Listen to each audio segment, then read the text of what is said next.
He got great power, defense, reflexes, all that, But the only thing that I can say is I'm 10 steps ahead of him.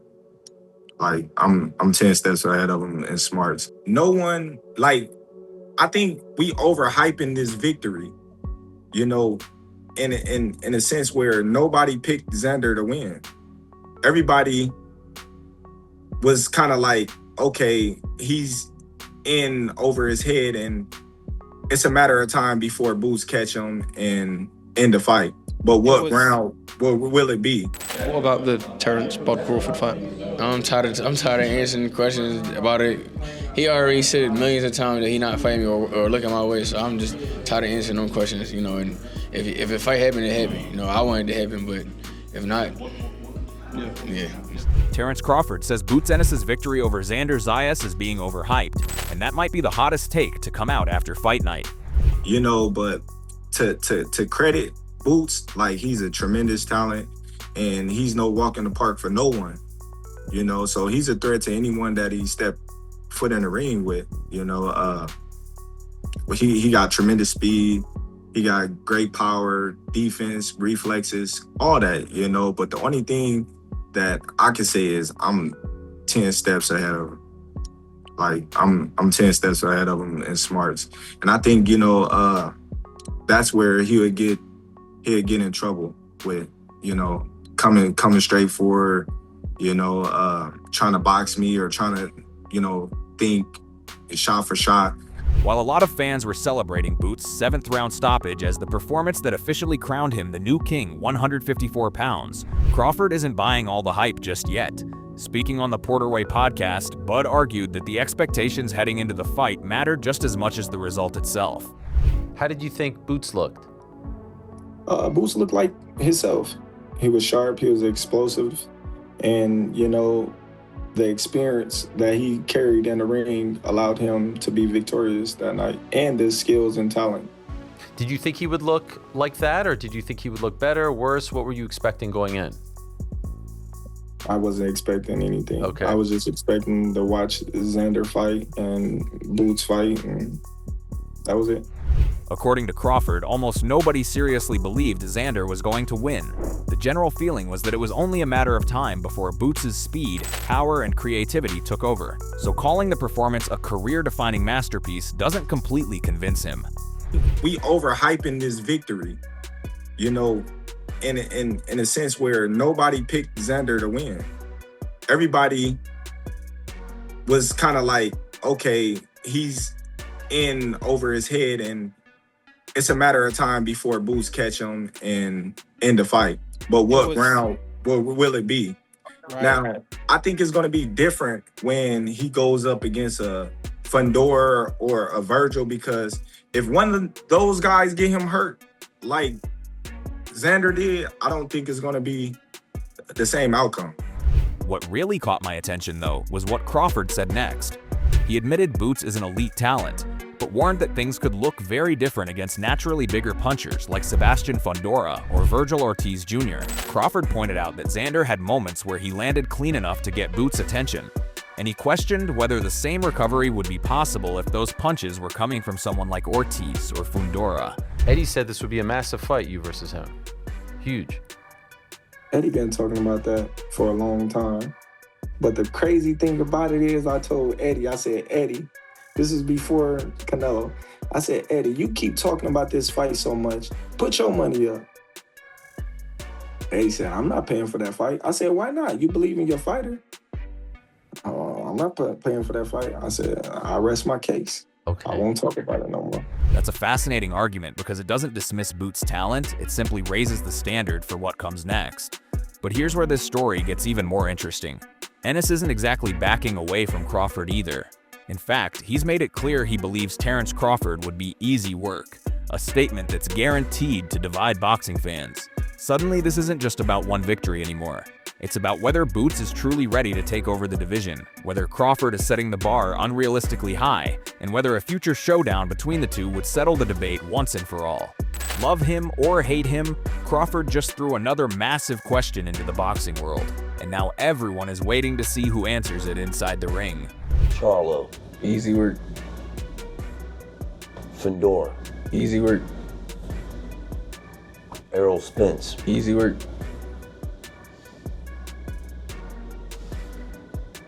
Devin Haney. Easy work. Terence Bud Crawford. Easy work. Now, Eddie, I'm talking to a promoter, Eddie. I'm talking to a promoter now. And that's where Greg Hackett completely flips the conversation. Because while Terence Crawford is questioning whether Boots Ennis' win over Xander Zayas deserves all the hype, Greg couldn't care less about interviews, call-outs, or who said what on social media.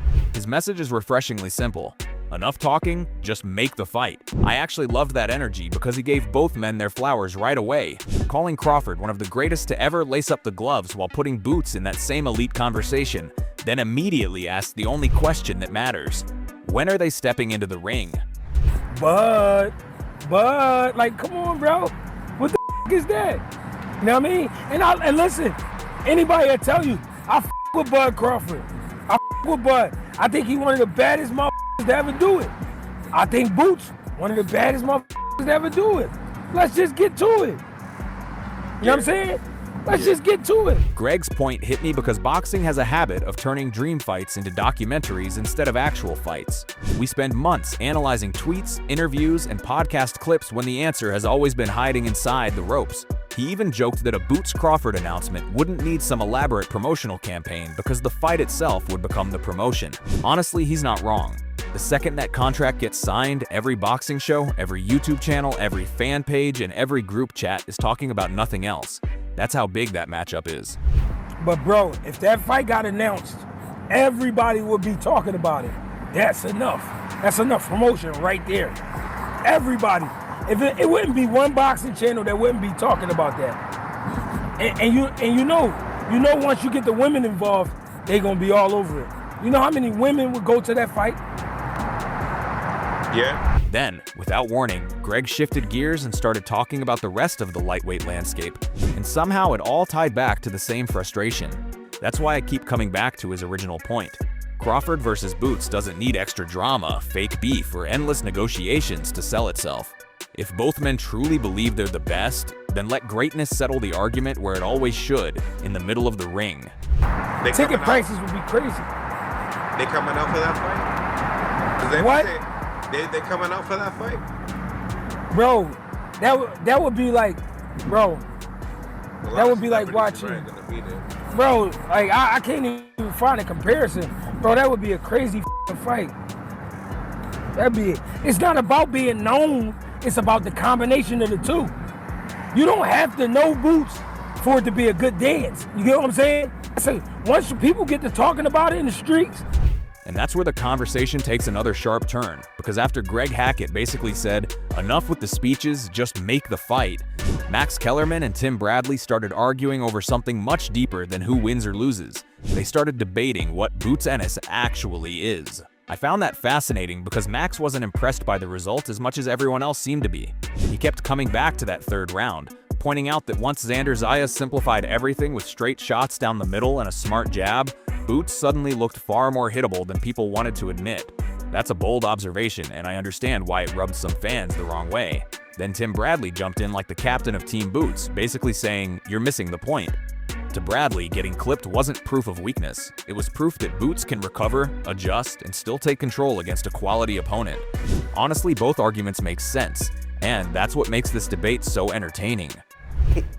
Man, he gonna cook Ortiz. He gonna cook Ortiz just like he just got done cooking Zayas. Look, man. But that was expected, though. Listen to me. You're talking about Zayas as a guy that isn't known for his punching power at all. That was or his speed, or really his skills. He checks boxes at a decent level, but not at an elite level. But the thing is that he didn't feel the pop. You got to understand that about Boots. Boots is willing to take yours to get his, and it's a trap. Right? A lot of his flaws, but I'm just telling you that I know it's not always a good thing, but it works for him. And I think that he fights off of feeling. That's what it is. It's feeling. You understand that, right?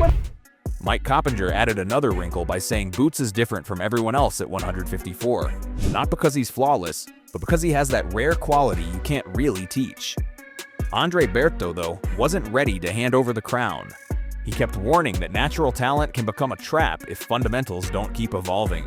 And I actually like that comparison because we've seen gifted fighters discover the hard way that athleticism has an expiration date. Then Bradley fired back with the Roy Jones and Bernard Hopkins example, reminding everyone that greatness isn't just about what you have, it's about what you build on top of it. Meanwhile, Max was still asking the uncomfortable questions. Is Boots' willingness to stand in the pocket fearless instinct? Or just a habit that elite punchers like Vergil Ortiz or Sebastian Fundora could eventually punish? That's the million-dollar question. One side sees future pound-for-pound greatness already unfolding. The other sees unfinished business hiding beneath all that explosiveness. And maybe that's exactly why Boots has become one of boxing's most fascinating fighters. He's talented enough to make believers dream big, but just vulnerable enough to keep every major fight feeling unpredictable. That's a combination the sport can never get enough of. Yeah, I don't know that Boots has proven, and he certainly hasn't fought the guys that Benavidez fought, but it reminded me of Benavidez going into Zurdo Ramirez fight, which was kind of billed as a big fight. But really, did anyone think Zurdo Ramirez was going to beat Benavidez? No one thought so, because Benavidez is better in every department. Same here. Zayas is a nice young fighter. Boots does do everything better than Zayas, right? Like, I don't know that it was quite as big a fight as people were making it out to be, because going in, you figured it to be one-sided, and it was, and I think maybe part of the reason people are having a big reaction to it is because Xander outperformed expectations in that third round, Mike. And that's where Akoye completely flipped the conversation on its head. Because after Max Kellerman, Tim Bradley, and the rest of the panel spent hours debating Boots Ennis' flaws, gifts, and future opponents, Akoye wasn't interested in arguing over scorecards or pound-for-pound rankings. He wanted to talk about the moments you only notice when you're paying ridiculous attention. I actually love that angle because he pointed out something most people ignored. The first-round knockdown didn't just hurt Xander Zayas, it changed Boots' mindset. Suddenly, Boots wasn't hunting rounds anymore. He was hunting an ending. That's a dangerous thing in boxing, because sometimes the quickest road to a highlight reel is also the quickest road to getting clipped. Akoye broke down that third round beautifully, explaining how Xander stopped trying to match speed with speed and instead started setting little traps, using straight shots to disguise the real danger behind them. That's high-level thinking. But here's where I really nodded along. Akoye said getting hurt may have been the best thing that could have happened to Boots at this stage of his career. Sounds crazy, right? Until you realize what followed. But I think catching him early kind of woke him up and he started salivating.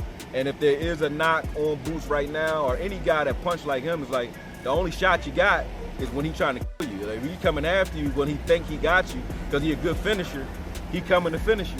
And Xander just, caught him trying to finish him. That's all. You know what I mean? I think if Boots was boxing, it wouldn't have been that competitive. But at the same time, if Boots was boxing, I don't think that fight would have elevated his status as much as it did with him fighting the way he fought. Because if he'd have boxed him and just swarmed him and washed him out, like a swept him or whatever, that would have been good. We didn't just learn that Boots can dominate. We learned he can survive, adjust, bite down, and fight back when everything suddenly gets uncomfortable.